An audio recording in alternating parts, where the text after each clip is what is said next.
প্রদর্শিত আমগুলো একটি বিরল এবং চমৎকার ভ্যারিগেটেড ম্যাঙ্গো প্রজাতির, যা ভারতে চালতা খাস নামে পরিচিত।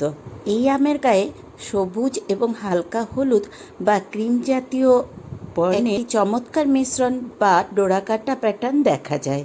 এই আম কাঁচা অবস্থায় ভীষণ রকমের টক এবং পাকা অবস্থায় ততটাই মিষ্টি। ফলের এই রূপ আকর্ষণীয় এবং ভিন্নধর্মী রূপের কারণে বাগান প্রেমীদের কাছে এই গাছটি আলংকারিক এবং ভীষণ রকমের আকর্ষণীয় একটি উদ্ভিদ হিসেবে পরিচিতি লাভ করেছে।